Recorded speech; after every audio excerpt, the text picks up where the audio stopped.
Madhya Lila, chapitre 20. Sri Chaitanya Mahaprabhu instruit Sanatan Goswami dans la science de la vérité absolue. J'offre mon hommage respectueux à Sri Chaitanya Mahaprabhu qui possède des opulences merveilleuses et illimitées. Par sa miséricorde, même le plus bas d'entre les hommes peut diffuser la science du service dévotionnel. Toute gloire à Sri Chaitanya Mahaprabhu, toute gloire à Nityananda Prabhu, toute gloire à Advaita Chandra, toute gloire à tous les dévots de Sri Chaitanya Mahaprabhu. Alors que Sanatan Goswami était en prison au Bengale, il reçut une lettre de Srila Rupa Goswami. Sanatan Goswami fut très heureux de recevoir ce message de Rupa Goswami. Il alla immédiatement voir le directeur de la prison, qui était un mangeur de viande, et lui parla en ces termes. Sanatan Goswami dit au gardien de prison musulman, « Tu es un saint homme très favorisé par le destin. Tu connais parfaitement les Écritures révélées telles que le Coran et autres livres similaires. Celui qui délivre une âme conditionnée ou une personne emprisonnée pour obéir aux principes de la religion est lui aussi délivré de l'asservissement matériel par Dieu, la personne suprême. Auparavant, j'ai fait beaucoup pour toi. Maintenant que je suis en difficulté, aie la bonté de me retourner ma bienveillance envers toi en me relâchant. Voici 5000 pièces d'or. S'il te plaît, accepte-les. En me relâchant, tu obtiendras le résultat de tes actes de piété et tu bénéficieras également d'avantages matériels. Ainsi en profiteras-tu simultanément de deux façons. C'est ainsi que Sanatan Goswami parvint à convaincre le gardien de prison qui lui répondit « Honorable ami, veuille m'écouter. Je veux bien te libérer, mais j'ai peur du gouvernement. » Sanatan répondit « Il n'y a aucun danger. Le Nawab est parti dans le sud. S'il revient, dis-lui que Sanatan est parti faire ses besoins sur les bords du Gange et qu'à la vue du fleuve, il a sauté dedans. Dis-lui, je l'ai cherché pendant longtemps, mais je n'ai trouvé aucune trace de lui. Comme il a sauté dans l'eau avec ses chaînes, il s'est sûrement noyé, emporté par le courant. Tu n'as rien à craindre. Je ne vais pas rester dans ce pays. Devenu un religieux mendiant, je vais me rendre à la ville sainte de la Mecque. Voyant que le Yavana n'était toujours pas satisfait, Sanatan Goswami empila 7000 pièces d'or devant lui. Fasciné par la vue des pièces d'or, le Yavana accepta le marché et la nuit même coupa les chaînes de Sanatan puis lui fit traverser le Gange. C'est ainsi que Sanatan Goswami fut relâché. Mais il lui fut impossible d'emprunter le chemin de la forteresse. Il dut marcher nuit et jour pour arriver enfin dans la région montagneuse de Patada. Arrivé à Patada, il rencontra un aubergiste à qui il demanda humblement de l'aider à traverser cette région montagneuse. L'aubergiste était alors en compagnie d'un chiromancien accompli. Exerçant ses dots de voyance sur Sanatan, ce dernier lui chuchota les propos suivants à l'oreille. Le chiromancien dit « Cet homme, Sanatan, est en possession de 8 pièces d'or. » L'hôtelier fut très heureux d'apprendre cette nouvelle et il s'adressa de la façon suivante à Sanatan Goswami. Il lui dit « Cette nuit, je t'aiderai à traverser cette région montagneuse avec mes hommes, mais prends d'abord ton repas, prépare-toi ce que tu veux. » Sur ces paroles, l'aubergiste offrit à Sanatan des céréales pour qu'il les fasse cuire. Sanatan se rendit alors sur les bords de la rivière pour ses ablutions. Comme Sanatan avait jeûné pendant 2 jours, il mangea tout ce qu'il avait cuisiné. Toutefois, ayant été auparavant ministre du Nawab, il se mit à réfléchir à la situation. En tant qu'ancien ministre du Nawab, Sanatan, connaissant très bien les voies de la diplomatie, se demanda « Pourquoi cet homme m'offre-t-il autant de respect ?» ce qui l'amena à questionner son serviteur Ishan. Sanatan demanda à son serviteur « Ishan, je crois que tu as des objets de valeur en ta possession. » Ishan répondit « Oui, j'ai 7 pièces d'or. » Lorsqu'il entendit la réponse de son serviteur, Sanatan Goswami le réprimanda ainsi. « Pourquoi avoir amené avec toi le dla de la mort ?» Sanatan Goswami se saisit alors des 7 pièces d'or et alla voir l'hôtelier. Lui présentant les pièces d'or, il s'adressa à lui de la façon suivante. « Je possède ces 7 pièces d'or. S'il te plaît, accepte-les et conformément aux principes de la religion, aie la bonté de me faire traverser cette région montagneuse. Je suis un prisonnier du gouvernement et je ne peux donc pas emprunter le chemin qui longe les remparts. Tu feras un grand acte de piété si tu prends cet argent et m'aides à traverser cette région montagneuse. » Souriant, l'aubergiste dit Avant que tu ne viennes me les offrir, je savais déjà que ton serviteur détenait sur lui 8 pièces d'or. Cette nuit même, j'avais prévu de te tuer et de m'emparer de tes pièces d'or. C'est très bien que tu sois venu me les offrir de ta propre initiative, car me voilà soulagé de ce péché. Je suis vraiment satisfait de ton comportement. Je ne vais pas prendre ces pièces d'or, mais je vous ferai tout de même traverser cette région montagneuse, simplement pour agir en homme pieux. Sanatan Goswami répondit, « Si tu refuses ces pièces d'or, quelqu'un d'autre me tuera pour me les voler. Il vaut mieux que tu me sauves d'un tel danger en les acceptant. » Après avoir conclu cet accord, l'aubergiste donna à Sanatan Goswami 4 gardes pour l'accompagner. Pendant la nuit entière, ils marchèrent dans la forêt pour traverser les montagnes. Après avoir traversé les montagnes, Sanatan Goswami dit à son serviteur, « Ishan, je pense qu'il te reste encore de l'argent. » Ishan répondit, « J'ai encore 1 pièce d'or en ma possession. » Sanatan Goswami dit alors, « Garde cet argent et retourne chez toi. » Après avoir quitté Ishan, Sanatan Goswami commença à voyager seul, un pot à eau de mendiant à la main. Simplement vêtu d'une couverture déchirée, il se déplaçait libre de toute anxiété.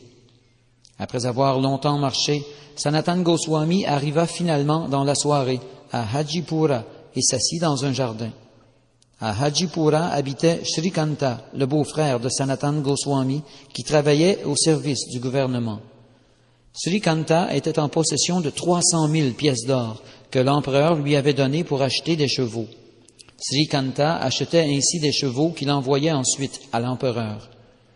Du lieu élevé où il se tenait, il se trouva que Shrikanta vit arriver Sanatan Goswami. Ce soir-là, il alla donc à sa rencontre, accompagné d'un serviteur. Lorsqu'ils se rencontrèrent, ils eurent une longue conversation. Sanatan Goswami lui raconta en détail son arrestation et sa mise en liberté. Shrikanta dit alors à Sanatan Goswami, « Reste ici au moins 2 jours et habille-toi comme un gentleman. Débarrasse-toi de ces vêtements sales. » Sanatan Goswami répondit, « Je ne compte pas rester ici 1 minute de plus. S'il te plaît, aide-moi à traverser le Gange, je voudrais partir tout de suite. » Très attentionné, Shrikanta lui donna une couverture en laine et l'aida à traverser le Gange.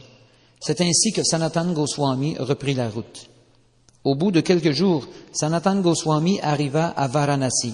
Il fut très heureux d'apprendre l'arrivée de Sri Chaitanya Mahaprabhu.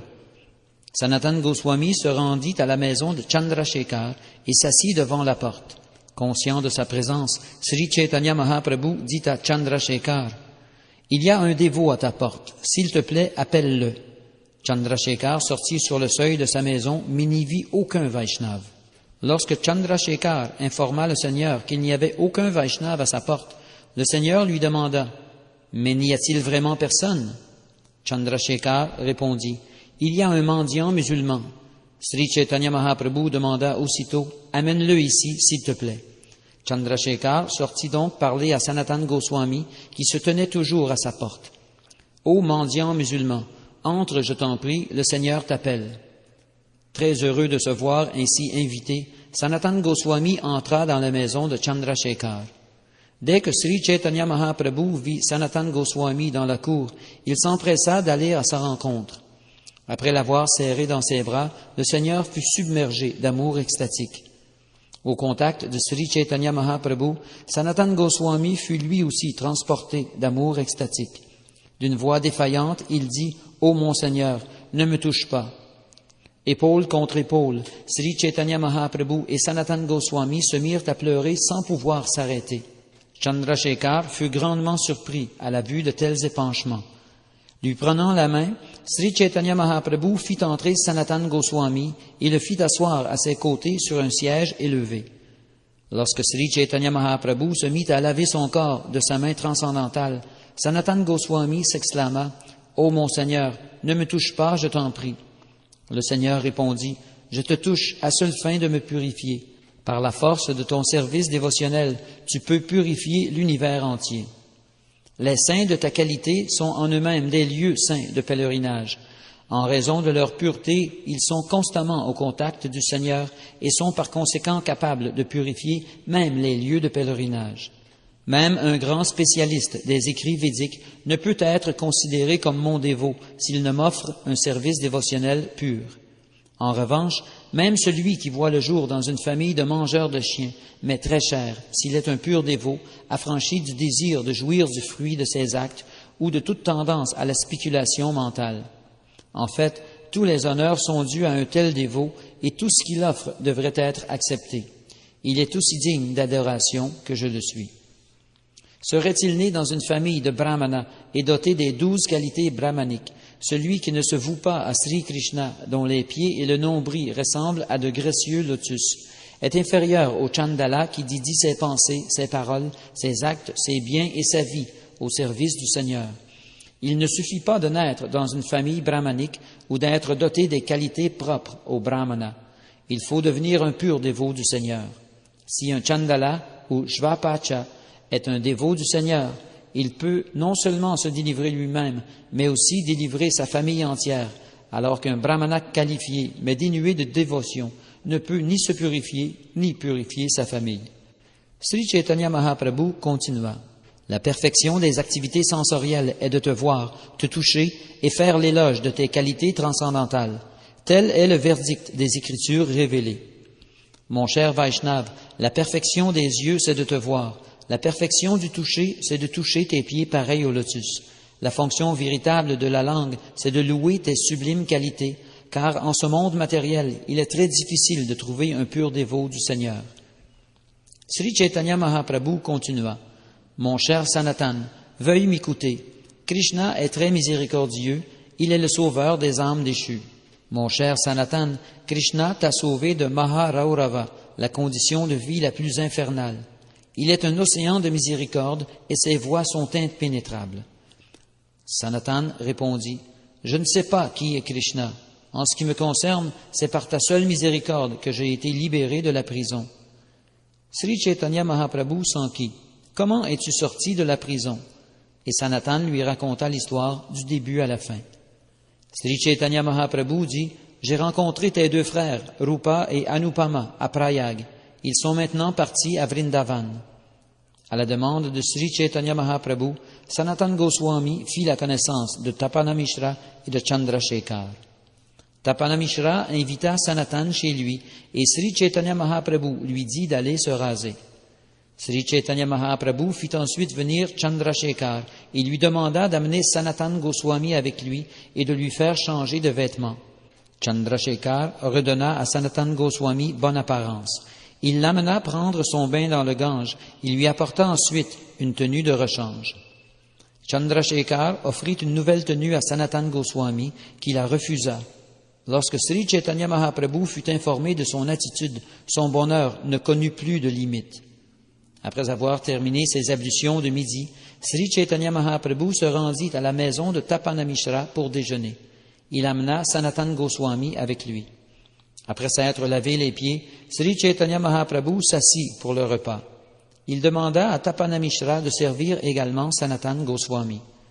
Tapana Mishra dit alors, Sanatan a, en ce moment, quelques devoirs à accomplir et ne peut donc pas prendre son repas tout de suite. Mais dès que tu auras fini de déjeuner, je lui apporterai les restes sanctifiés de ton repas. Après le repas, Sri Chaitanya Mahaprabhu se reposa un moment.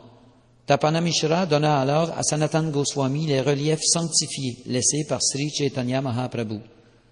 Lorsque Tapana Mishra offrit à Sanatan Goswami un nouveau vêtement, celui-ci le refusa et dit humblement, « Si tu désires m'offrir un vêtement, alors donne-moi, s'il te plaît, un vieux vêtement dont tu t'es déjà servi. » Tapana Mishra donna alors à Sanatan Goswami un vieux dhoti, et ce dernier le déchira immédiatement en plusieurs morceaux pour en faire 2 tenues de vêtements de dessus et de sous-vêtements.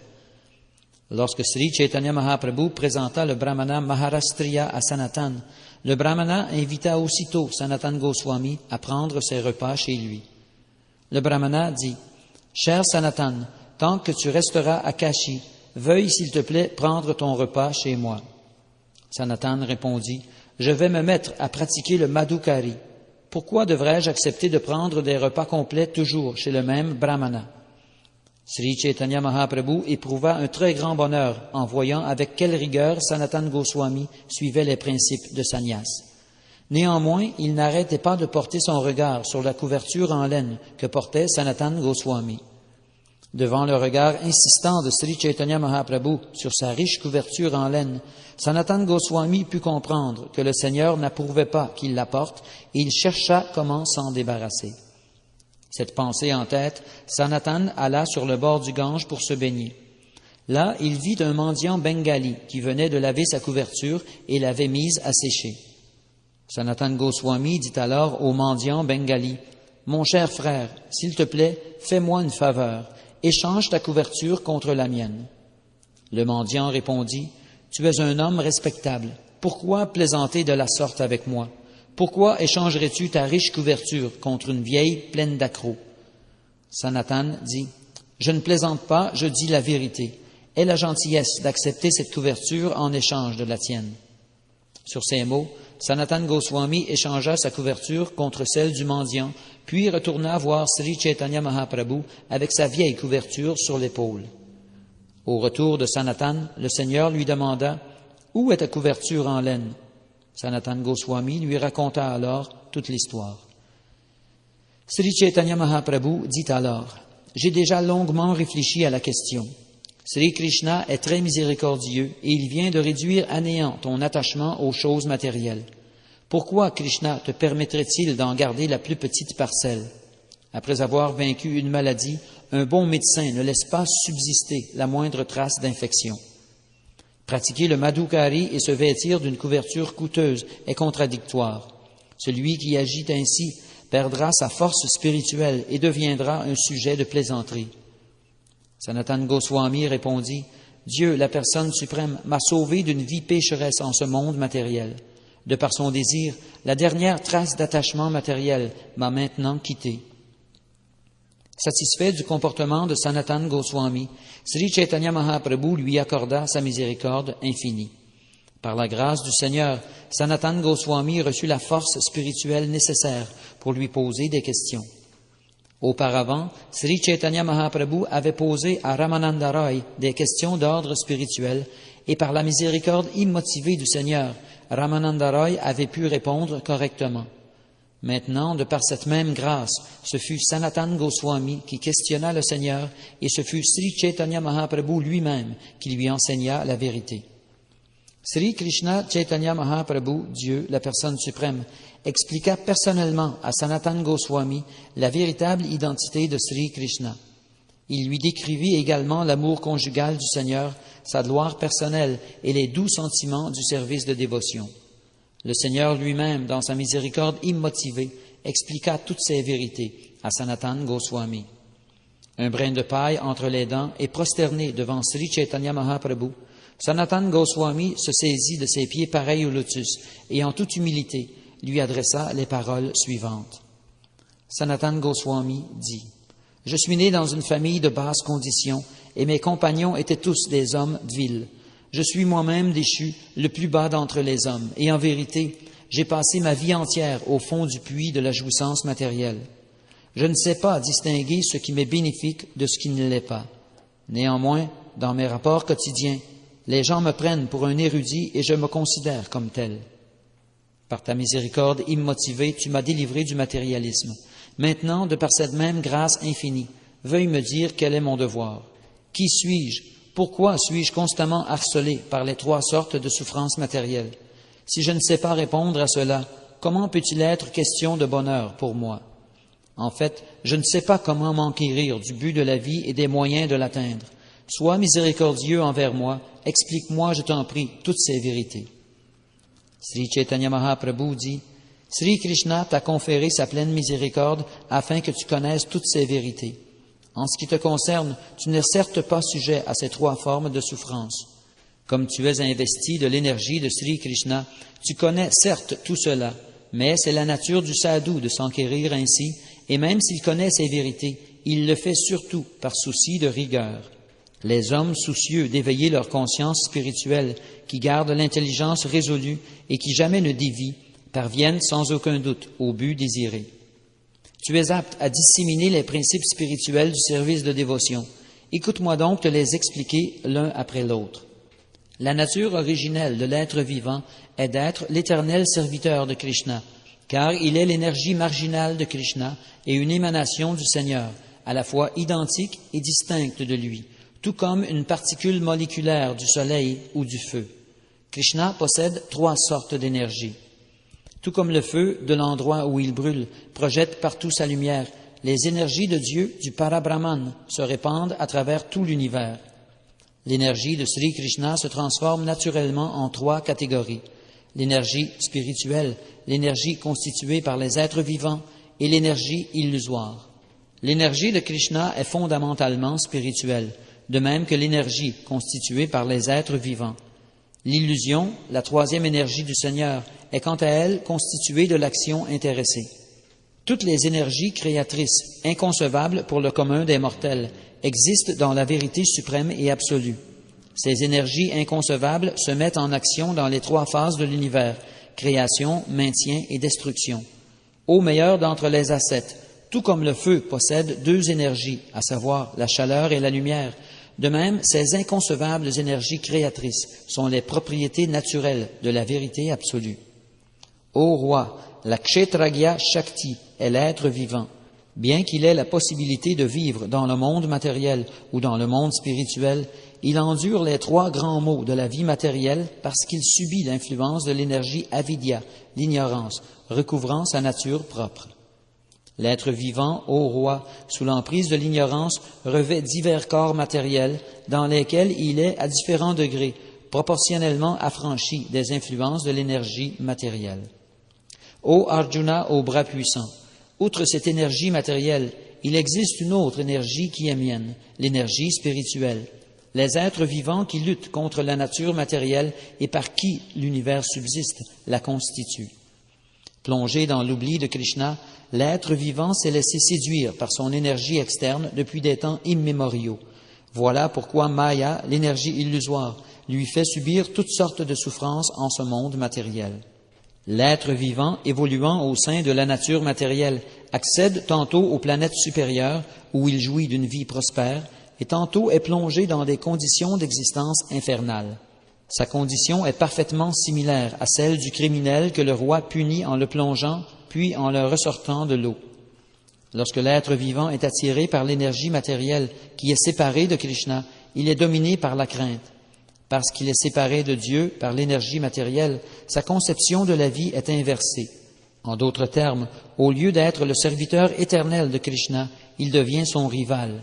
C'est ce que l'on appelle Viparyayo Smriti. Pour éviter une telle erreur, celui qui est élevé et doté du véritable savoir se consacre à l'adoration de Dieu, la personne suprême, qu'il révère en tant que son maître spirituel, sa murti vénérée et sa source de vie. Il adore le Seigneur en le servant avec une dévotion sans mélange. Si l'âme conditionnée devient consciente de Krishna, par la miséricorde des personnes saintes qui se donnent la tâche de prêcher les injonctions scripturaires et de lui venir en aide, elle s'échappe des griffes de Maya, qui relâche alors son étreinte. L'énergie que constituent les 3 gunas, cette énergie divine qui est mienne, est extrêmement difficile à surmonter, mais qui s'abandonne à moi en franchit facilement les limites. Par ses propres efforts, l'âme conditionnée ne peut pas raviver sa conscience de Krishna. Mais dans sa grâce indicible, Sri Krishna a érigé les écrits védiques et leurs corollaires, les Puranas. Krishna instruit l'âme conditionnée plongée dans l'oubli à l'aide des écrits védiques, du maître spirituel parfait et de l'âme suprême. Par eux, il est possible à l'âme conditionnée de comprendre Dieu tel qu'il est et de voir en Sri Krishna son maître éternel, capable de la délivrer des griffes de Maya. Ainsi peut-elle acquérir une véritable compréhension de sa vie conditionnée et des moyens de s'en libérer. Les écrits védiques expliquent la relation éternelle de l'être vivant avec Krishna, qui a pour nom Sambandha. On appelle Abhideya la compréhension qu'a l'être vivant de cette relation et le fait d'agir en conséquence, et Prayojana, le retour à Dieu en notre demeure originelle, qui constitue le but de l'existence. Le service de dévotion, c'est-à-dire l'usage des sens pour la satisfaction du Seigneur, a pour nom Abhideya, car il peut développer notre amour originel pour Dieu, but ultime de la vie. Ce but constitue le plus grand bienfait et la plus grande richesse de l'être vivant. Lorsque le dévot accède au bonheur sublime d'une relation intime avec Krishna, il le sert et goûte les doux sentiments de la conscience de Krishna. À cet égard, on peut donner l'exemple suivant. Un astrologue érudit vint un jour à la maison d'un homme pauvre et, voyant sa misère, lui posa ces questions. « Pourquoi es-tu si misérable? Ton père était très riche, ne t'aurait-il pas révélé l'existence de son trésor du fait qu'il serait mort en d'autres lieux? » Tout comme les paroles de l'astrologue Sarvagya informèrent le pauvre de son trésor, les écrits védiques nous instruisent de la conscience de Krishna lorsque nous cherchons à savoir pourquoi nous sommes plongés dans une condition matérielle misérable. Grâce aux paroles de l'astrologue, le lien entre le pauvre et son trésor fut rétabli. De même, les écrits védiques nous font découvrir notre véritable relation avec Sri Krishna, la personne suprême. Bien que sûr de l'existence du trésor de son père, le pauvre ne put en prendre possession par ce seul savoir. L'astrologue dut donc l'informer du moyen par lequel il pourrait trouver le trésor. L'astrologue dit: « Le trésor se trouve à cet endroit, mais si tu creuses un trou en direction du sud, des guêpes et des frelons en sortiront et il te sera impossible d'emporter ta fortune. Si tu creuses du côté ouest, un esprit apparaîtra et sèmera tellement de troubles que tes mains ne pourront même pas toucher le trésor. Si tu creuses en direction du nord, un gros serpent noir te dévorera quand tu essaieras de t'emparer du trésor. Par contre, si tu enlèves une petite quantité de terre du côté est, tes mains pourront aussitôt toucher la jarre dans laquelle se trouve le trésor. » Les Écritures révélées concluent que l'on doit rejeter toute activité intéressée, tout savoir spéculatif et toute pratique du yoga des pouvoirs supranormaux pour se consacrer à la pratique du service de dévotion qui apportera pleine satisfaction à Krishna.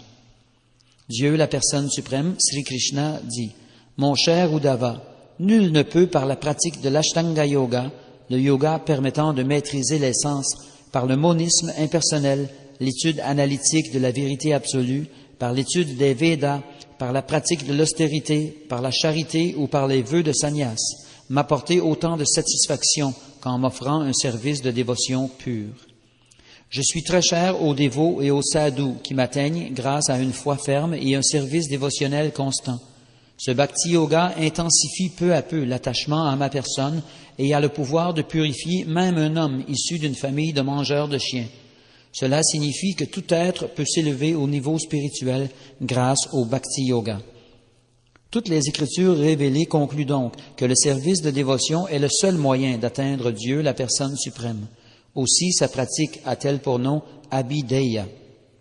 Sans effort particulier de sa part, celui qui s'enrichit jouit naturellement de toutes sortes de plaisirs, et celui qui est de joyeuse humeur voit tous ses malheurs s'évanouir comme par enchantement. De même, celui qui pratique le bhakti yoga verra comme conséquence naturelle de sa dévotion s'éveiller en lui son amour latent pour Krishna. Le bonheur que lui confère alors la compagnie de Krishna met un terme définitif à son existence en ce monde, suite incessante de mort et de renaissance.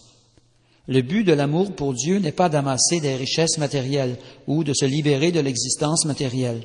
Sa seule finalité est d'être établi dans le service de dévotion offert au Seigneur et de jouir de la pure félicité spirituelle. Les Écritures védiques stipulent que Krishna représente le centre d'attraction de tous les êtres et que son service est leur seule activité. Accéder à l'amour pour Krishna est le but ultime de la vie. Krishna, le service qu'on lui offre et l'amour qu'on lui porte constituent donc les trois trésors suprêmes de la vie. Tous les écrits révélés, à commencer par les Védas, ont pour objet principal la personne de Sri Krishna. Celui qui arrive à parfaitement le connaître tranche dès lors les liens qui le tiennent prisonnier de Maya, l'énergie illusoire.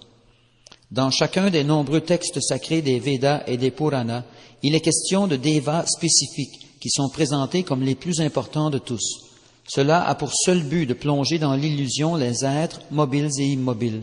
Laissons-les à jamais se forger de telles chimères, mais sachons qu'une étude analytique et globale de tous ces écrits védiques nous mène à la conclusion que Sri Vishnu est la seule et unique personne suprême, Dieu. Qu'on accepte le savoir védique en l'interprétant ou dans son sens littéral, de façon directe ou indirecte, c'est finalement vers Sri Krishna qu'il nous dirige. Où mène le savoir védique? Sur qui met-il l'accent? Qui est le but de toute recherche philosophique? À part moi, personne ne connaît la réponse à ces questions. Sache que toutes ces activités ont pour but d'établir ma position et de me mettre en évidence. Le but des écrits védiques est de me connaître au moyen de diverses théories, que ce soit par une compréhension indirecte ou un sens littéral. Tout le monde émet des hypothèses à mon sujet.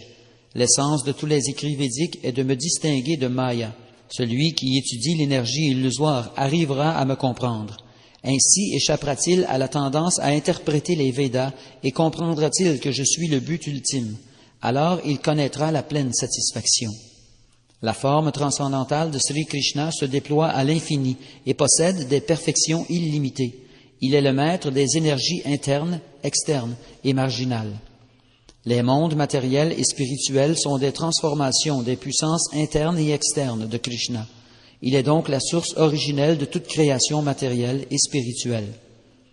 Le 10e chant du Srimad Bhagavatam expose son 10e sujet, Dieu, la personne suprême, le refuge de toutes les âmes soumises. Il est connu sous le nom de Sri Krishna, source primordiale de tous les univers. Je lui offre mon hommage respectueux. Ô Sanatan, veuille écouter ce que j'ai à te dire sur la forme éternelle de Sri Krishna. Il est l'unique vérité absolue, au-delà de toute dualité, présent à Vrindavan en tant que fils de Nanda Maharaj. Krishna est la source originelle et la somme de tout ce qui existe. Il apparaît telle la jeunesse suprême et son corps tout entier est fait de pure félicité spirituelle. Refuge de toutes choses, Krishna est le maître de tous les êtres.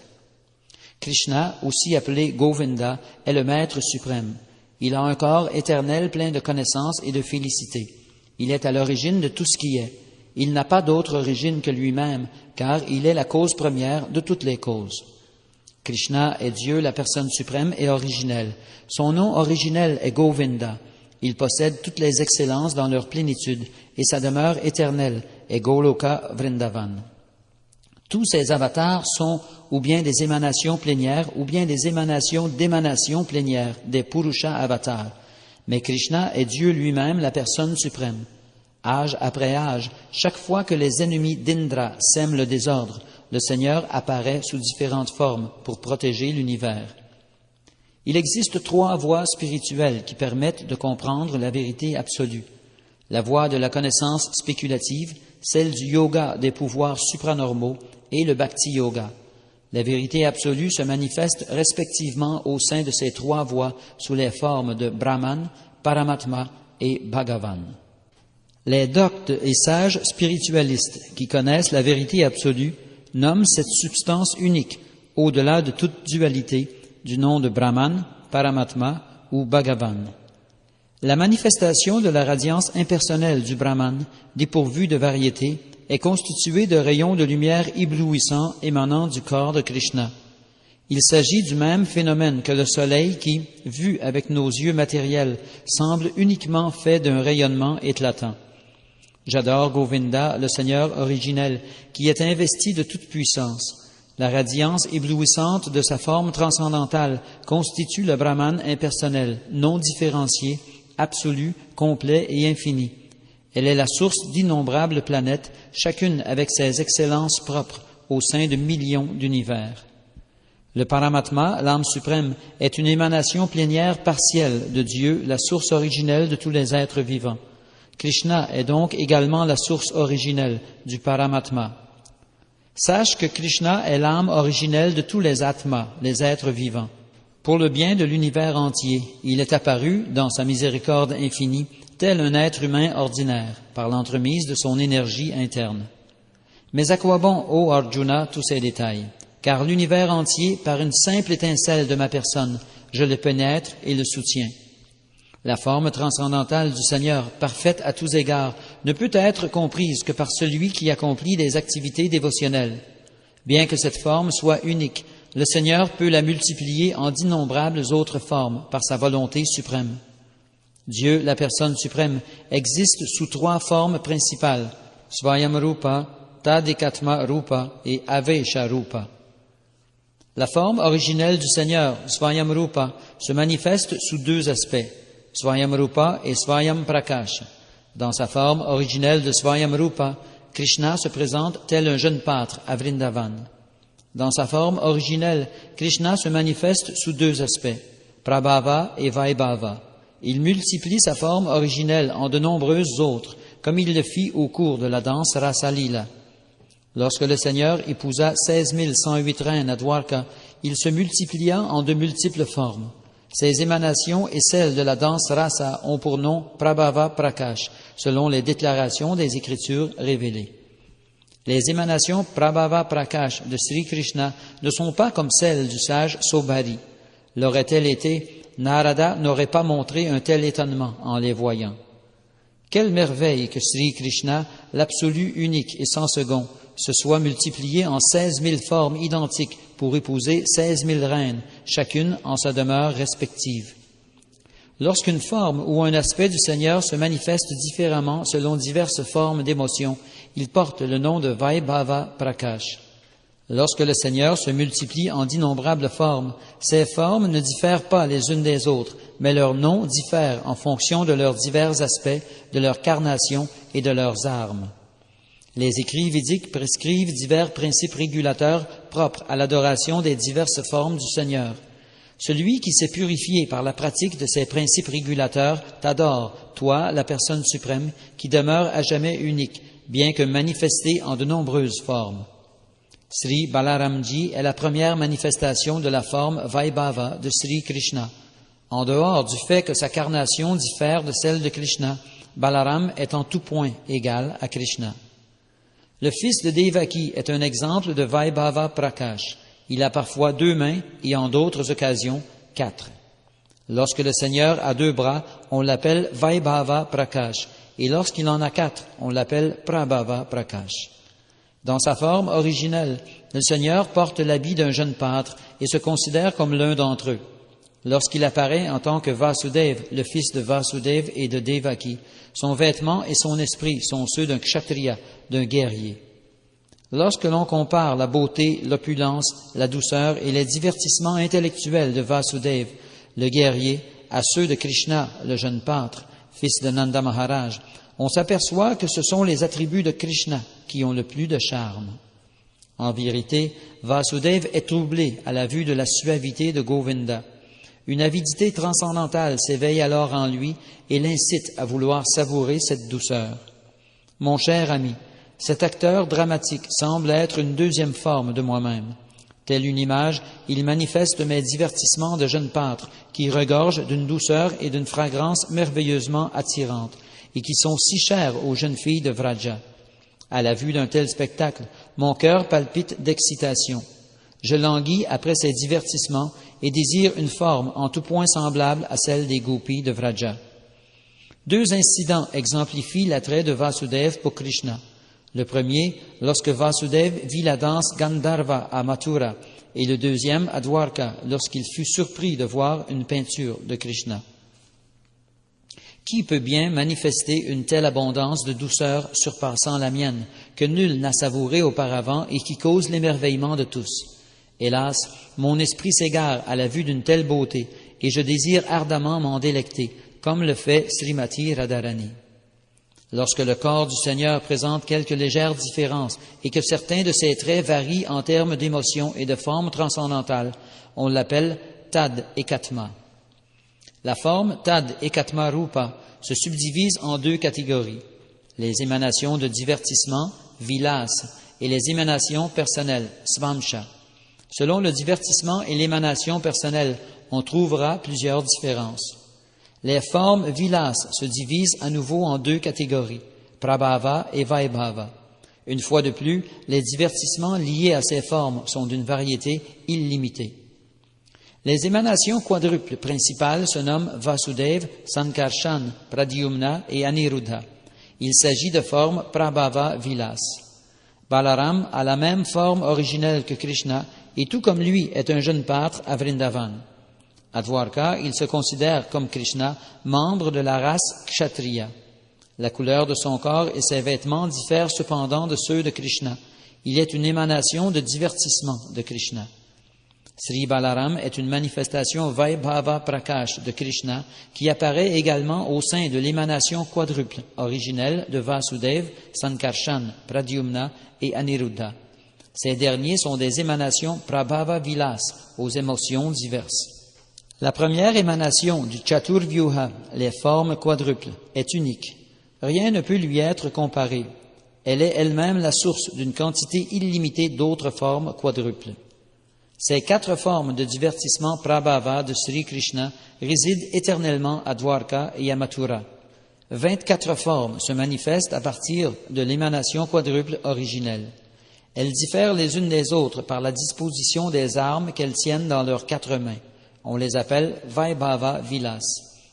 Sri Krishna se multiplie à nouveau et dans sa forme plénière de Narayan à 4 bras réside dans le Paravyoma, le monde spirituel, en compagnie de manifestations de sa forme quadruple originelle. Ainsi, les formes quadruples originelles se manifestent-elles à nouveau en une deuxième émanation quadruple. Les lieux de résidence de ces deuxièmes émanations quadruples couvrent les 4 directions. À nouveau, ces formes quadruples se multiplient 3 fois, à commencer par Keshava. C'est ainsi que se manifestent les émanations Vilas du Seigneur.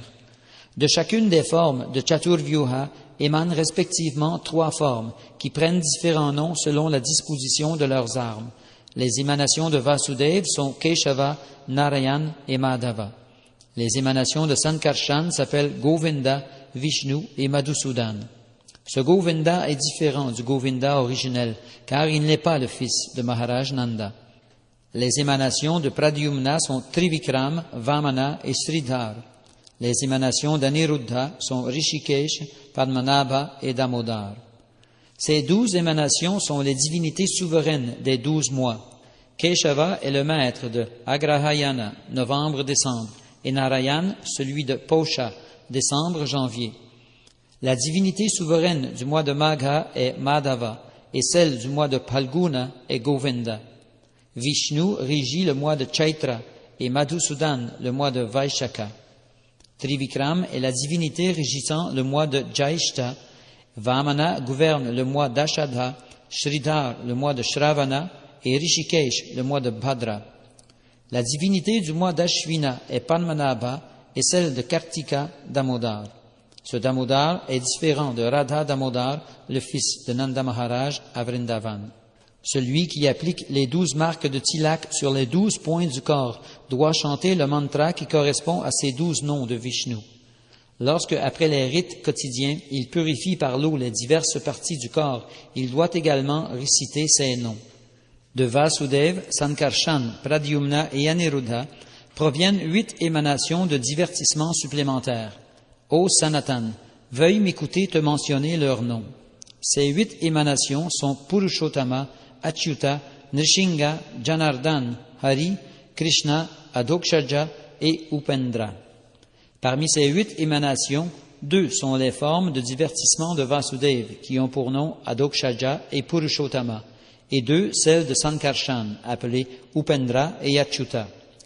Les formes de divertissement de Pradyumna sont Nrishinga et Janardhana, et celles d'Aniruddha sont Hari et Krishna. Ces 24 formes constituent les formes principales de divertissement Prabhava Vilas du Seigneur.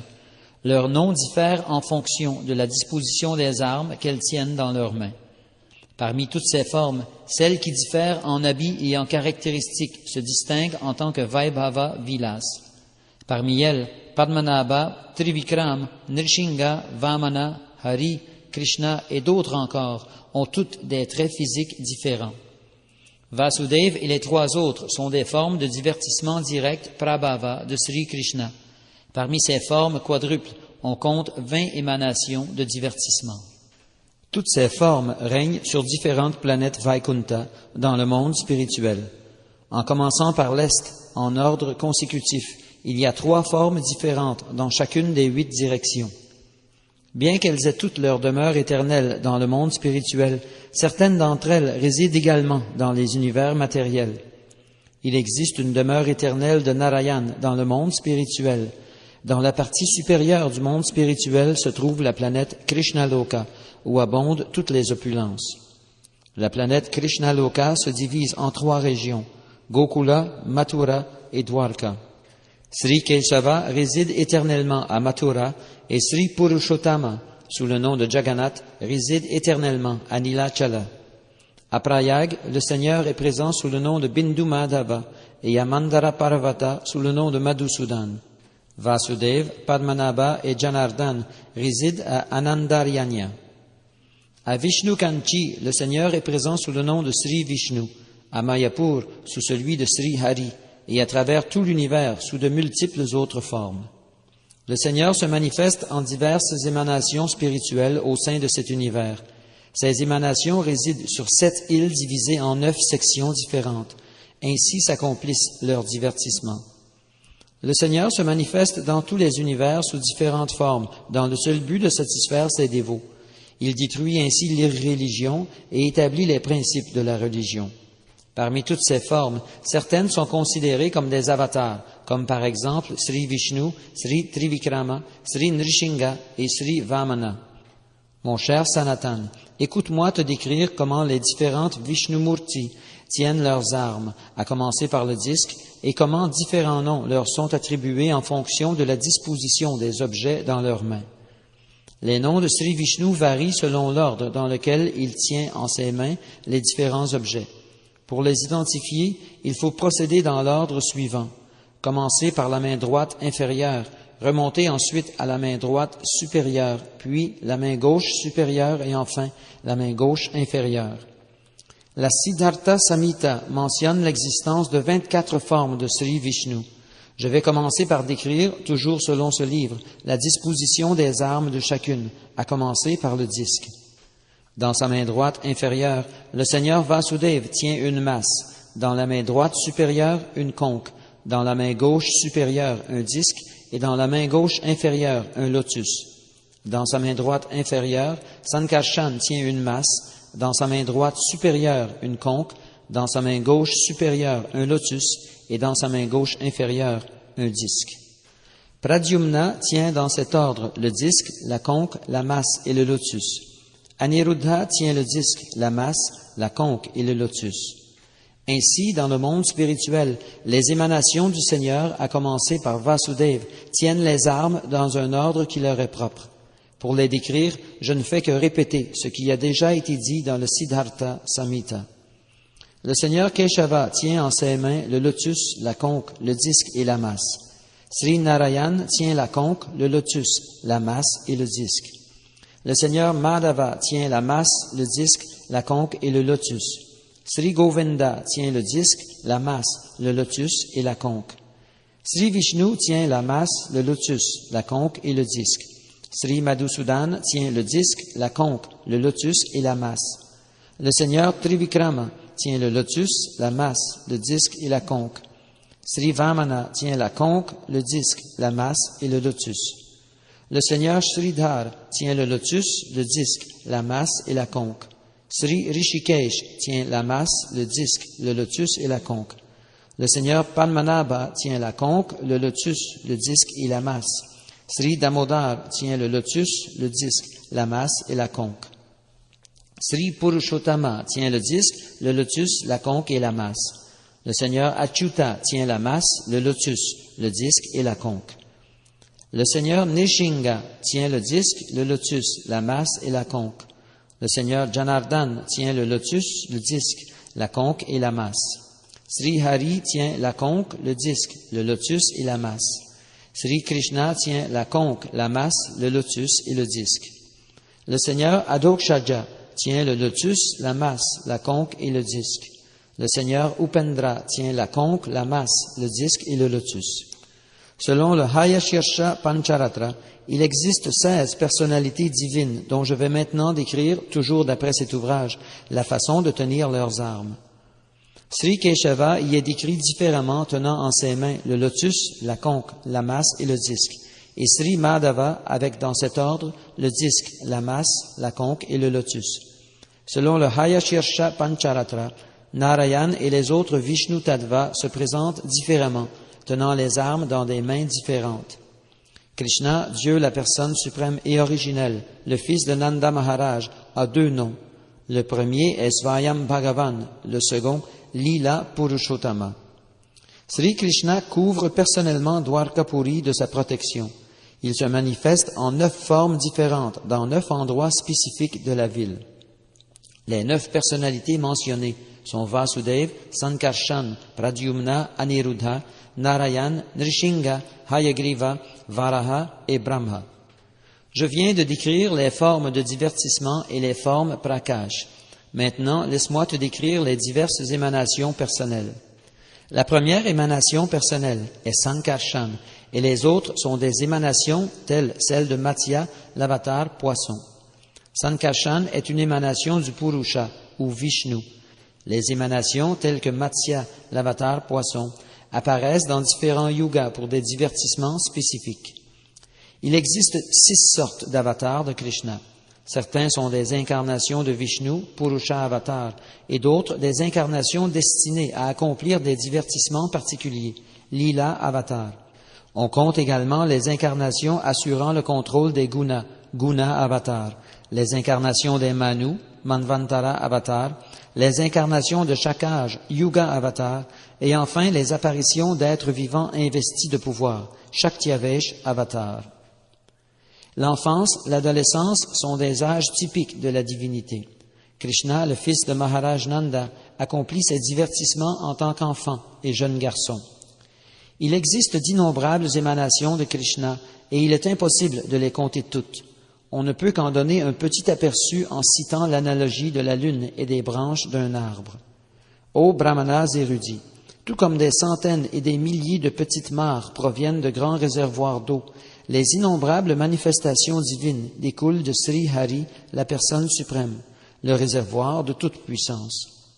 Au début, Krishna apparaît sous la forme de 3 Purusha avatars, les 3 émanations de Vishnu.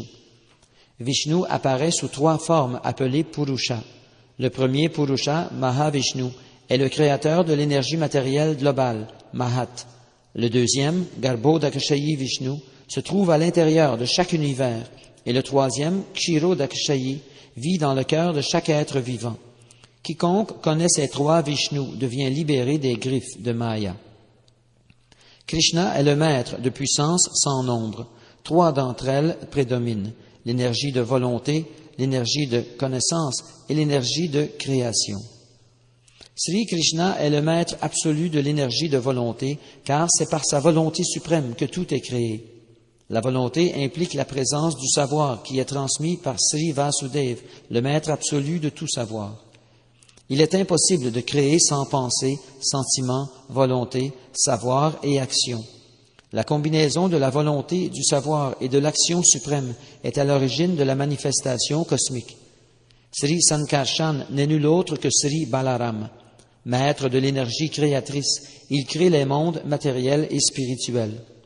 Ce Sankarshan originel, Sri Balaram, est la cause de la création matérielle et spirituelle. Il règne en maître sur l'ego et c'est par la volonté de Krishna et le pouvoir de l'énergie spirituelle qu'il crée le monde spirituel composé de Goloka Vrindavan et des planètes Vaikunta. Bien qu'on ne puisse parler de création en ce qui concerne le monde spirituel, ce dernier est néanmoins manifesté par la volonté suprême de Sankarshan. Le monde spirituel est la demeure des divertissements de l'énergie spirituelle éternelle. Gokula, planète et demeure suprême, ressemble à un lotus aux 1000 pétales. Le cœur de ce lotus est la demeure du Seigneur suprême, Krishna. Cette demeure suprême à la forme de lotus est créée par la volonté du Seigneur Ananta. Ce même Seigneur Sankarshan crée tous les univers par l'entremise de l'énergie matérielle. Ce n'est pas l'énergie matérielle brute, connue de nos jours sous le nom de nature, qui est la cause de l'univers matériel. Sans l'intervention de Dieu, la personne suprême, la matière dans son état brut ne peut en aucun cas créer la manifestation cosmique. Son pouvoir ne provient pas de l'énergie matérielle, mais lui est transmis par Sankarshan. La matière dans son état brut ne peut rien créer d'elle-même. L'énergie matérielle assure la création grâce à la puissance de Dieu, la personne suprême. Le fer par lui-même n'a aucun pouvoir de brûler. Ce n'est qu'une fois placé dans le feu qu'il acquiert ce pouvoir. Balaram et Krishna sont aussi bien la cause efficiente originelle que la cause matérielle de la création du monde. Sous l'aspect de Mahavishnu et de l'énergie matérielle, ils pénètrent les éléments matériels et créent la diversité des choses et des êtres par leurs multiples énergies. Ainsi sont-ils la cause de toutes les causes. La forme du Seigneur qui descend en ce monde matériel dans le but de créer a pour nom avatar ou incarnation. Toutes les émanations de Sri Krishna sont en fait des résidents du monde spirituel. Néanmoins, lorsqu'elles descendent dans ce monde matériel, on les appelle incarnations, avatars. Afin de pénétrer de son regard cette énergie matérielle et la doter de puissance, le Seigneur Sankarshan apparaît tout d'abord en tant que Mahavishnu. Au début de la création, le Seigneur s'est d'abord déployé sous la forme de l'incarnation Purusha avec tous les éléments nécessaires à la création matérielle. Il créa ainsi en premier les 16 éléments de base propres à la création et indispensables à la manifestation des univers matériels. Karanabdishayi Vishnu, Mahavishnu, la première incarnation du Seigneur suprême, est le maître du temps éternel, de l'espace, de la cause et des effets, du mental, des éléments, de l'ego matériel, des modes d'influence matérielle, des sens, de la forme universelle du Seigneur, Garbhodakshayi Vishnu, et de l'ensemble de tous les êtres vivants, mobiles et immobiles. Dieu, cette personne originelle qui a pour nom Sankarshan, repose sur les eaux de la rivière Viraja, limite des mondes matériels et spirituels. C'est lui qui, en tant que Karanabdishayi Vishnu, est la cause originelle de la création matérielle. La Viraja, ou océan causal, est la frontière qui délimite les mondes spirituels et matériels. L'énergie matérielle se trouve sur une rive de cet océan et ne peut accéder à l'autre rive, où se trouve le monde spirituel. Ni les influences matérielles de l'ignorance, de la passion ou d'un mélange des deux, ni celles de la vertu altérée, ni l'action du temps, ni celle de Maya même, ne sévissent dans le monde spirituel. Dans ce monde spirituel ne résident que des purs dévots du Seigneur, vénérés aussi bien des Devas que des Asuras, qui lui servent de compagnons. Maya assume deux fonctions. L'une est Maya, l'autre Pradhana. Il s'agit respectivement de la cause efficiente et des ingrédients nécessaires à la création du cosmos. Lorsque Dieu, la personne suprême, porte son regard sur l'énergie matérielle, cette dernière entre en mouvement. Le Seigneur injecte alors en son sein la semence originelle des êtres vivants. Pour féconder la nature matérielle avec la semence génératrice d'êtres vivants, le Seigneur l'approche sans la toucher personnellement par le biais d'une émanation spécifique destinée à cette fonction. Les êtres vivants, qui sont des fragments de Krishna, sont ainsi injectés dans le sein de la nature matérielle. De temps immémorial, après avoir mis la nature matérielle en activité selon les trois attributs, Dieu, la personne suprême, dépose en son sein la semence des innombrables êtres vivants. La nature matérielle donne ainsi naissance à l'énergie matérielle globale, connue sous le nom de Hiranmaya Mahattadva, la représentation symbolique originelle de la manifestation cosmique. En temps voulu, par l'intermédiaire d'une émanation plénière de sa personne, Dieu, Mahavishnu ou Mahavaikuntanath, dépose la semence des êtres vivants dans le sein de la nature matérielle. L'énergie matérielle globale se manifeste en premier, engendrant les trois sortes d'égos qui sont à leur tour les sources originelles d'où émanent tous les devas, les divinités maîtresses, les sens ainsi que les éléments matériels. Le Seigneur suprême créa l'ensemble de l'univers en alliant tous les éléments matériels. Ces univers existent en nombre illimité et il est impossible de les compter. La première forme de Sri Vishnu s'appelle Mahavishnu. Il est le créateur originel de l'énergie matérielle globale. Les innombrables univers émanent des pores de sa peau. Ces univers flottent dans l'air à chaque expiration de Mahavishnu. Ils ressemblent à d'infimes particules qui évoluent dans la lumière du soleil et passent à travers les trous d'une grille très fine. Tous ces univers sont ainsi créés par l'expiration de Mahavishnu et se résorbent en son corps lorsqu'il inspire. Les excellences infinies de Mahavishnu dépassent tout entendement matériel. Les Brahmas et autres souverains des mondes matériels sortent des pores de la peau de Mahavishnu et demeurent en vie le temps d'une de ces expirations. J'adore le Seigneur originel, Govinda, dont Mahavishnu est l'émanation de l'émanation plénière. Mahavishnu est l'âme suprême de tous les univers. Reposant sur l'océan causal, il est le maître de tous les mondes matériels. Je viens ici d'expliquer la vérité qui se rapporte à la première personnalité divine, Mahavishnu. Je vais à présent dépeindre les gloires de la deuxième personnalité divine. Après avoir créé les innombrables univers, Mahavishnu s'est ensuite multiplié en autant de formes et a pénétré en chacun d'eux. Une fois entré en chaque univers, Mahavishnu ne vit autour de lui que des ténèbres et aucun endroit où demeurer. Il se mit alors à réfléchir à la situation. Avec la transpiration produite par son propre corps, le Seigneur remplit d'eau la moitié de l'univers. Là, il s'étendit sur la couche formée par le Seigneur Shesha. Alors, du nombril pareil au lotus de Garbhodakashayi Vishnu, poussa un lotus qui devint le lieu de naissance de Brahma. Dans la tige de ce lotus furent manifestés les 14 mondes. Il devint alors Brahma et créa l'univers entier. C'est ainsi que Dieu, la personne suprême, dans sa forme de Vishnu, maintient tout l'univers matériel. Puisqu'il est toujours au-delà des gunas, la nature matérielle n'a aucune emprise sur lui. Le Seigneur suprême, dans sa forme de Rudra, Shiva, provoque la dissolution de la création matérielle. En d'autres termes, par sa seule volonté ont lieu la création, le maintien et la dissolution de l'entière manifestation cosmique. Brahma, Vishnu et Shiva sont ces 3 gunas avatars. La création, le maintien et la destruction sont respectivement sous la responsabilité de ces 3 personnalités. Garbhodakashayi Vishnu, connu en cet univers sous les noms de Hiranyagarbha et de Antaryami, l'âme suprême, est glorifié par les hymnes védiques commençant par le mot Sahasra Shirsha. Cette deuxième personnalité divine, connue sous le nom de Garbhodakashayi Vishnu, est le maître de chacun des univers et le refuge de l'énergie externe. Cette énergie externe n'a cependant aucune emprise sur lui. La troisième émanation de Vishnu est Kshirodakashayi Vishnu, l'incarnation de la vertu. Il faut l'inclure dans les 2 sortes d'incarnations, Purusha Avatar et Guna Avatar. Ce Kshirodakashayi Vishnu est la forme universelle du Seigneur et l'âme suprême dans le cœur de chaque être. On le connaît sous le nom de Kshirodakashayi ou le Seigneur qui repose sur l'océan de lait. Il est le soutien et le maître de l'univers.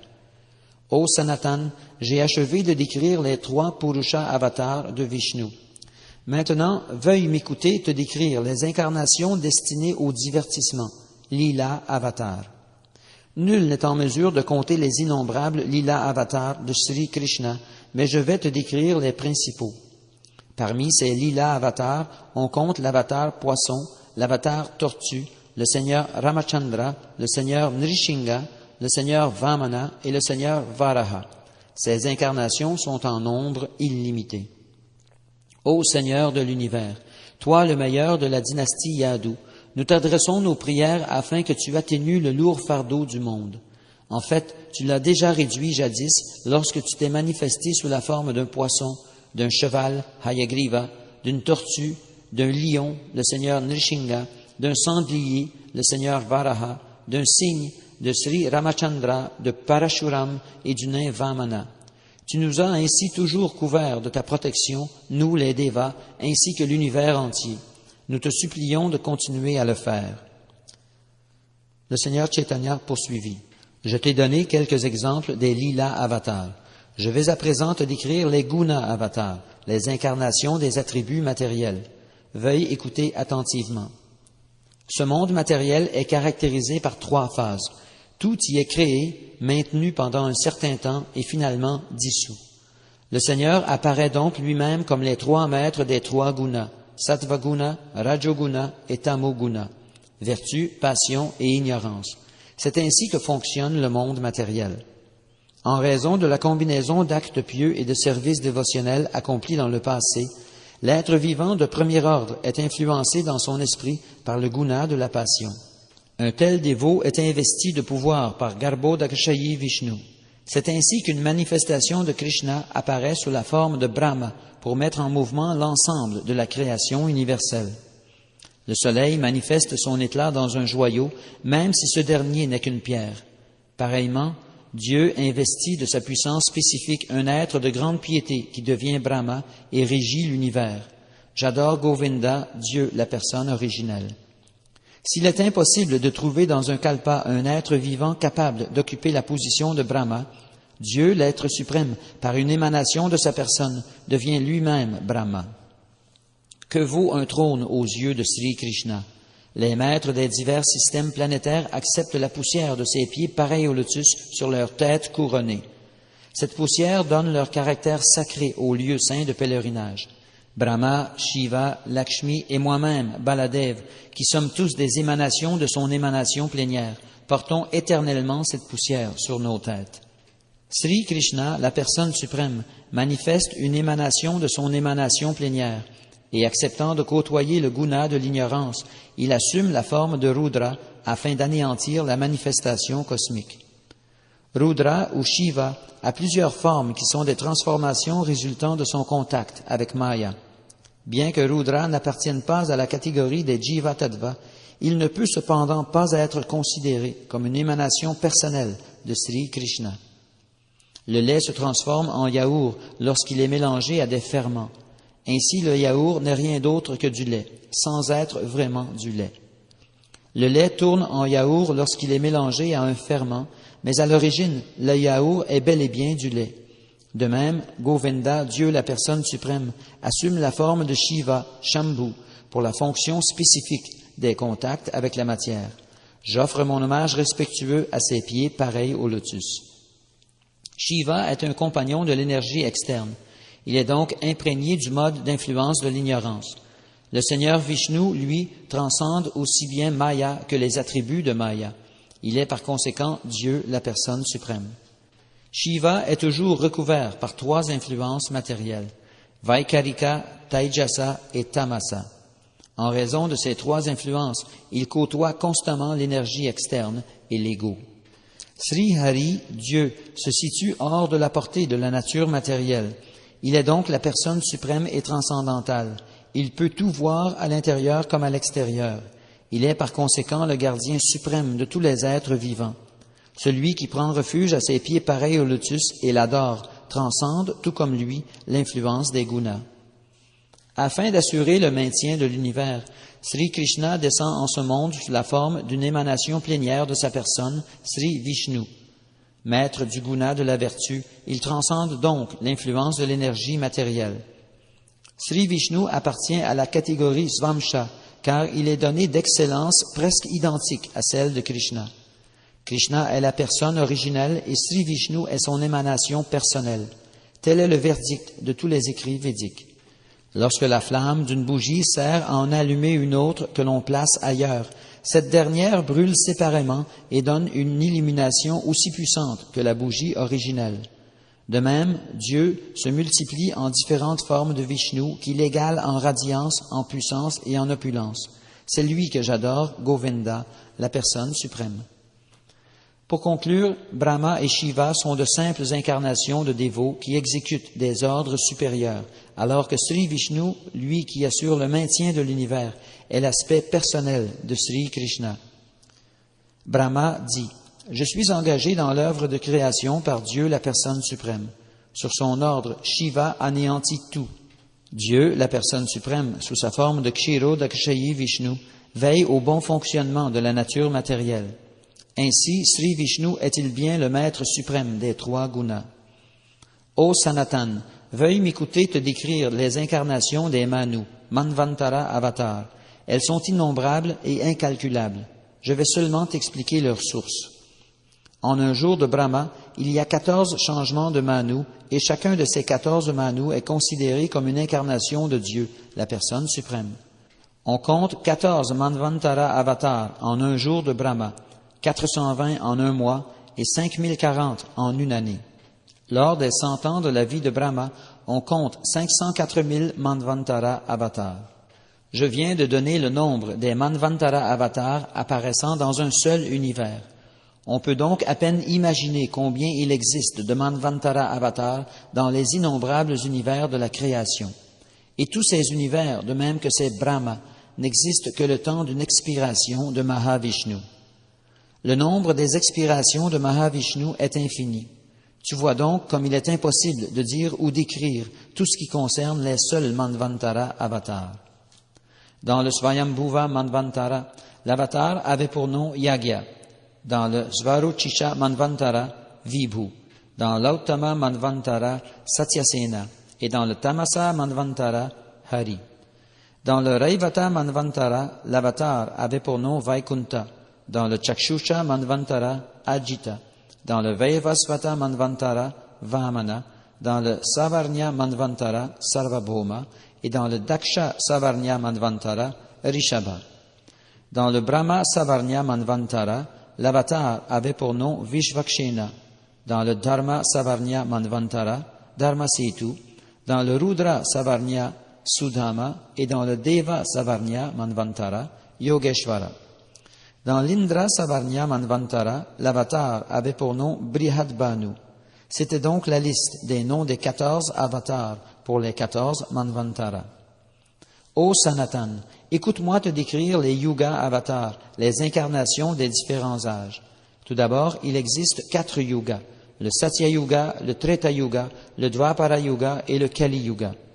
Dans les 4 yugas, Satya, Treta, Dvapara et Kali, le Seigneur apparaît avec 4 carnations différentes, blanches, rouges, noires et jaunes, propres aux incarnations de chaque âge. Cet enfant est apparu jadis sous 3 couleurs différentes, appropriées à chacun des yugas, tout d'abord blanche, puis rouge, puis jaune. Il a pris maintenant une complexion bleu-noir. Dans le Satya Yuga, le Seigneur est apparu avec un corps blanc, doté de 4 bras et d'une chevelure entremêlée. Pour tout habit, il portait l'écorce des arbres et une peau d'antilope noire. Son cou était orné du cordon sacré et d'un chapelet de grains Rudraksha.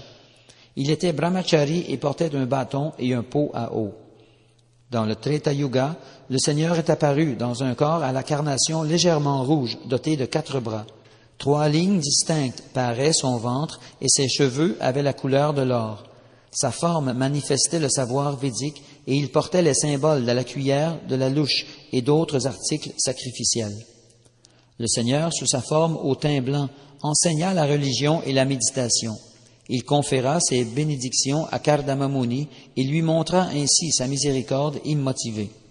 Les gens du Satya Yuga étaient dotés d'un grand savoir spirituel et naturellement portés à méditer sur Krishna. Le devoir religieux des hommes du Treta Yuga était d'accomplir des rites d'oblation grandioses, comme le leur prescrivit alors Dieu, la personne suprême, dans sa forme à la carnation teintée de rouge. Le devoir religieux de l'homme du Dvapara Yuga est le culte des pieds pareils au lotus de Krishna.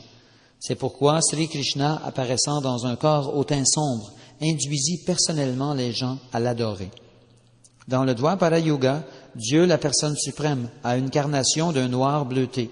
Il est vêtu de jaune et porte ses propres armes. Sa poitrine est ornée des marques du Shrivatsa et arbore le joyau Kaustuba.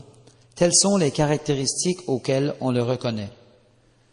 J'offre mon hommage respectueux à Dieu, la personne suprême, qui s'est manifesté en tant que Vasudev, Sankarshan, Pradyumna et Aniruddha. Par ce mantra, les gens adorent Sri Krishna dans le Dvapara Yuga. Le devoir religieux de l'homme dans le Kali Yuga est de chanter en groupe le saint nom de Krishna. Dans l'âge de Kali, Sri Krishna apparaît sous une forme au teint doré. Accompagné de ses dévots intimes, il inaugure le Harinam Sankirtan, le chant du mantra Hare Krishna. Par cette méthode, il distribue l'amour de Krishna à la masse des gens. Sri Krishna, le fils de Nanda Maharaj, a personnellement introduit le devoir religieux prescrit pour l'âge de Kali. Chantant et dansant avec un amour extatique, il incite le monde entier à se livrer au chant collectif du Saint-Nom. En cet âge de Kali paraîtra l'avatar qui sans cesse chante le Saint-Nom de Krishna. Bien qu'il n'ait pas un teint sombre, il est Krishna en personne, entouré de ses compagnons, de ses serviteurs, de ses armes et de ses confidents. Les hommes intelligents l'adoreront en participant tous ensemble au chant du Saint-Nom. Le résultat atteint par les diverses pratiques religieuses observées au cours du Satya Yuga, du Treta Yuga ou du Dvapara Yuga sera obtenu dans le Kali Yuga grâce au seul chant du Mahamantra Hare Krishna. Mon cher roi, bien que le Kali Yuga soit un océan de fautes, on y trouve cependant une grande qualité. Par le seul chant du Mahamantra Hare Krishna, il est possible de se libérer de l'asservissement à la matière et d'être promu au royaume spirituel. Les bénéfices que donne la méditation sur Vishnu dans le Satya Yuga, l'accomplissement de grands rites d'oblation dans le Treta Yuga et le service des pieds pareils au lotus du Seigneur dans le Dvapara Yuga peuvent être aisément obtenus dans le Kali Yuga par le seul chant du Mahamantra Hare Krishna. Les résultats obtenus lors du Satya Yuga grâce à la méditation, lors du Treta Yuga par l'accomplissement de Yagya, ou lors du Dwapara Yuga grâce à l'adoration des pieds pareils au lotus de Krishna, peuvent être atteints dans l'âge de Kali simplement par le chant et la glorification de Sri Keshava. Les êtres hautement évolués et qualifiés, qui n'ont d'intérêt que pour l'essence de la vie, connaissent cette grande qualité du Kali Yuga. Ils vénèrent cet âge, au cours duquel il suffit de chanter le Mahamantra Hare Krishna pour progresser dans le savoir spirituel et atteindre le but de l'existence. Comme je te l'ai déjà dit précédemment, lorsque je te décrivais les gunas avatars, ces incarnations sont également si nombreuses qu'il est impossible de les compter. Je t'ai donc fait une description des incarnations propres à chacun des 4 yugas. Après avoir entendu tout cela, Sanatana Goswami fit au Seigneur Chaitanya une allusion indirecte. Sanatana Goswami avait été ministre du gouvernement du Nawab Hussain Shah, et il était sans aucun doute aussi intelligent que Brihaspati, le grand prêtre du royaume édénique. Grâce à la miséricorde infinie du Seigneur, Sanatana Goswami put lui poser sans hésiter toutes les questions qu'il souhaitait. Sanatana Goswami dit « Je suis un être très insignifiant et bas, à la conduite pitoyable. Comment puis-je comprendre qui est l'avatar de cet âge de Kali ?» Sri Chaitanya Mahaprabhu répondit « De même qu'en d'autres âges, on reconnaît un avatar aux critères qu'en donnent les shastras, dans cet âge de Kali, on reconnaîtra une incarnation divine à ces mêmes principes. Les écrits védiques rédigés par le sage omniscient Mahamuni Vyasadeva constituent l'entière vérité spirituelle. C'est par eux seuls que les êtres conditionnés peuvent accéder au savoir. Une véritable incarnation de Dieu ne dit jamais « je suis Dieu » ou « je suis une incarnation divine ». Aussi le grand sage et voyant Vyasadeva a-t-il énuméré dans les shastras les caractéristiques propres aux avatars. Le Seigneur ne possède pas de corps matériel, mais il descend cependant parmi les êtres humains en tant qu'avatar dans son corps transcendantal. Il nous est donc très difficile de savoir qui est une incarnation divine. Ce n'est que par ses exploits extraordinaires et ses actes hors du commun qu'aucun être matériel ne peut jamais accomplir, que l'on peut partiellement reconnaître la manifestation en ce monde de Dieu, la personne suprême. Les grands sages peuvent comprendre un objet selon 2 critères, ses caractéristiques personnelles et ses caractéristiques marginales. Les traits physiques, la nature et la forme sont les caractéristiques personnelles. La connaissance de ces activités nous donne les caractéristiques marginales. Dans l'invocation propitiatoire qui débute le Srimad Bhagavatam, Srila Vyasadeva a décrit Dieu, la personne suprême, en donnant ses caractéristiques. Je rends mon hommage à Sri Krishna, au fils de Vasudeva, qui est Dieu, l'omniprésente personne suprême. Je médite sur lui, réalité transcendante, cause première de toutes les causes, et de qui émanent les univers manifestés, en qui ils reposent, par qui ils sont anéantis. Je médite sur lui, le Seigneur à l'éternelle radiance, qui a directement et indirectement conscience de toute manifestation, et qui pourtant se situe au-delà de toutes. C'est lui et nul autre qui, à l'origine, enseigna le savoir védique au premier être créé, Brahma, en son cœur. Par lui, ce monde, comme un mirage, semble réel même aux grands sages et aux dévas.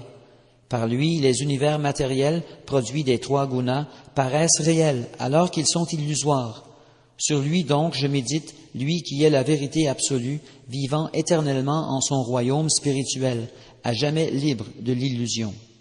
Dans cette invocation du Srimad Bhagavatam, le mot Param se réfère à Sri Krishna, Dieu, la personne suprême, et le mot Satyam indique ses caractéristiques personnelles.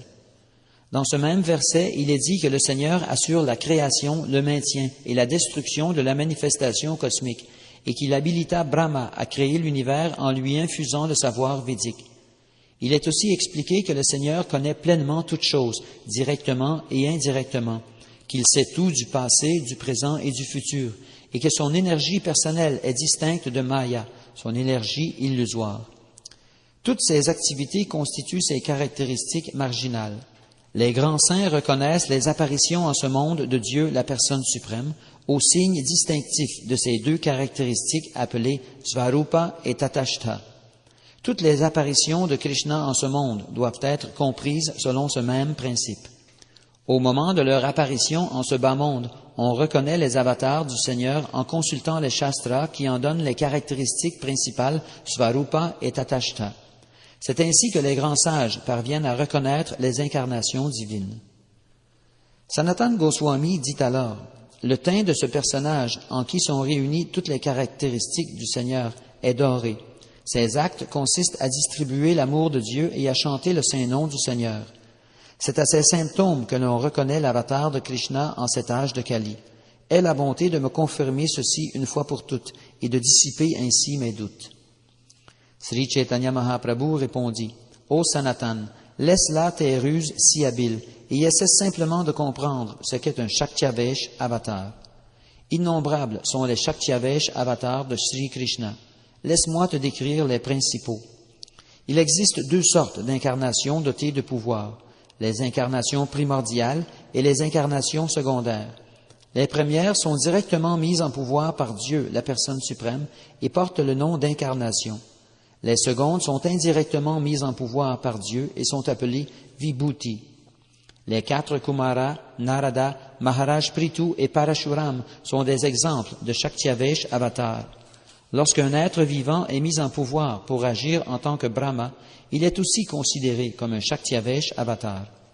Le Seigneur Shesha dans le monde spirituel de Vaikunta et Sri Ananta dans le monde matériel, qui portent sur ses têtes les innombrables planètes, sont des incarnations primordiales directement mises en pouvoir.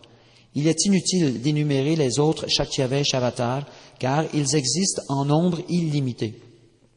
La puissance du savoir fut conférée aux quatre Kumara et celle du service dévotionnel à Narada. L'énergie créatrice fut attribuée à Brahma et le pouvoir de soulever d'innombrables planètes à Sri Ananta.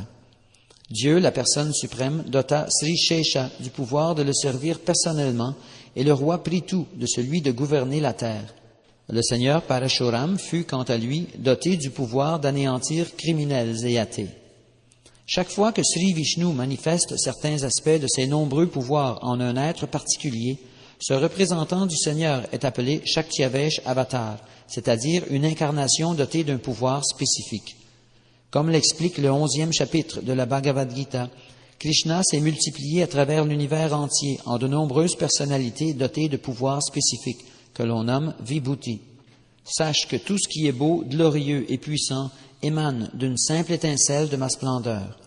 Mais à quoi bon, ô Arjuna, tous ces détails, car je pénètre et soutiens l'univers entier par un simple fragment de ma personne. J'ai donc expliqué ce que sont les incarnations dotées de pouvoirs spécifiques. Maintenant, veuille m'écouter te décrire les caractéristiques de l'enfance de Sri Krishna, de son adolescence et de sa jeunesse. Sous les traits du fils de Maharaj Nanda, Sri Krishna représente le parangon de la jeunesse, Kishora. Il choisit de manifester ses divertissements à cet âge. Avant son propre avènement, le Seigneur fait apparaître certains de ses dévots, tels sa mère, son père et ses compagnons intimes. Puis il se manifeste à son tour, jouant le rôle de l'enfant qui naît et grandit, du bébé jusqu'à l'adolescent. Dieu, la personne suprême, jouit d'un bonheur éternel. Il est le refuge de tous les sentiments dévotionnels. Bien que ses âges soient multiples, le plus exquis de tous est sans nul doute celui de Kishora, l'adolescence précédant la jeunesse. Lorsque Sri Krishna apparaît, il manifeste à chaque instant un de ses nombreux divertissements, à commencer par la mort de la sorcière Putana. Tous ces divertissements se déroulent éternellement, l'un après l'autre. Les divertissements consécutifs de Sri Krishna se manifestent en permanence dans l'un ou l'autre des innombrables univers. Compter le nombre de ces univers est une chose impossible, et pourtant, certains divertissements du Seigneur se déroulent à chaque instant sur l'un d'entre eux. Les divertissements du Seigneur sont comparables au flot continu du Gange. Le fils de Nanda Maharaj déploie ainsi tous ses divertissements. Sri Krishna présente ses actes hors du commun lors de sa petite enfance, de son enfance et de son adolescence, et une fois atteint cet âge, il le garde éternellement pour accomplir sa danse rasa et ses autres divertissements. Les divertissements éternels de Krishna sont décrits dans toutes les écritures révélées, mais il est impossible de comprendre comment ils se déroulent éternellement. Laisse-moi te donner un exemple qui permettra à tous de mieux comprendre les divertissements éternels de Sri Krishna.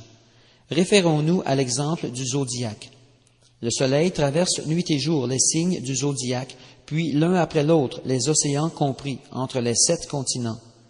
Selon les calculs de l'astronomie védique, la rotation du soleil se déroule en 60 dandas et se divise en 3600 palas. Le soleil s'élève graduellement par période de 60 palas. Ces 60 palas égalent un danda et 8 dandas constituent un prahara. Le jour et la nuit sont chacun divisés en 4 praharas, ce qui fait au total 8 praharas après lesquels le soleil se lève à nouveau. Tout comme le soleil, les divertissements de Krishna se déroulent l'un après l'autre en parcourant une orbite. Tout au long de la vie des 14 Manus, cette orbite des divertissements du Seigneur se déploie à travers tous les univers et revient graduellement. Ainsi, Krishna se déplace-t-il au cours de ces divertissements à travers tous les univers, l'un après l'autre. Krishna demeure dans un univers pendant 125 ans et jouit de ces divertissements aussi bien à Vrindavan qu'à Dwarka. Le cycle de ces divertissements tourne comme une roue de feu. Krishna manifeste ainsi ses divertissements l'un après l'autre en chaque univers. Tous les divertissements de Krishna, son apparition, sa petite enfance, son enfance et son adolescence, se déploient, commençant par la mort de Putana et se terminant par son Maushala Lila, l'anéantissement de la dynastie Yadu. Tous ces divertissements se succèdent constamment en chaque univers. Comme tous les divertissements de Krishna se perpétuent indéfiniment, ils se déroulent à chaque instant dans un univers ou dans un autre. Par conséquent, les Védas et les Puranas les qualifient d'éternels. La demeure spirituelle du nom de Goloka, terre de pâturage pour les vaches Surabhi, est aussi puissante et opulente que Krishna. Chacune des demeures originelles de Krishna, Goloka et Gokula Dhama, l'accompagne, de par sa volonté, en chaque univers où il apparaît. Les divertissements éternels de Krishna se déroulent continuellement sur la planète originelle de Goloka Vrindavan. Ces mêmes divertissements se manifestent tour à tour dans le monde matériel en chacun des brahmandas qui le constituent. Krishna est complet dans le monde spirituel de Vaikunta. Il est encore plus complet à Mathura et à Dwarka, et il est parfaitement complet à Vrindavan, Vraja, parce que c'est là qu'il manifeste toutes ses perfections. Dieu, la personne suprême, est qualifié dans les ouvrages d'art dramatique de parfait, plus parfait encore et suprêmement parfait. Ainsi, Sri Krishna se manifeste-t-il de 3 façons, en tant que parfait, plus parfait et suprêmement parfait. Lorsque Dieu, la personne suprême, ne manifeste pas tous ses attributs spirituels et absolus, il est complet. Lorsqu'il les déploie tous, sans pour autant les montrer dans leur plénitude, il est appelé plus complet. Lorsqu'enfin il manifeste tous ses attributs dans leur plénitude, il est appelé le plus complet. Telle est la version de tous les érudits versés dans la science dévotionnelle. Les plus complets des attributs de Krishna sont déployés à Vrindavan, et ses attributs complets et plus complets le sont à Dwarka et à Mathura. Lorsqu'il apparaît à Vrindavan, Sri Krishna est la manifestation de Dieu, la personne suprême, la plus complète. Partout ailleurs, ses autres émanations sont ou bien complètes ou plus complètes. J'ai ainsi brièvement décrit la manifestation des formes transcendantales de Sri Krishna. Ce sujet est si vaste que même Sri Ananta est incapable de les décrire pleinement. C'est ainsi que les formes transcendantales de Krishna se déploient de façon illimitée. Personne ne peut les dénombrer. Tout ce que j'ai expliqué jusque-là n'est qu'un simple aperçu comparable au fait de montrer la lune à travers les branches d'un arbre.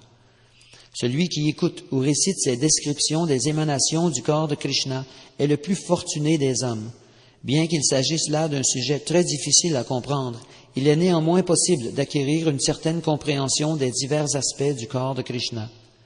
Priant aux pieds pareils au lotus de Sri Rupa et de Sri Raghunath, en espérant toujours leur grâce, Krishnadas, marchant sur leurs traces, narre le Sri Chaitanya Charitamrita.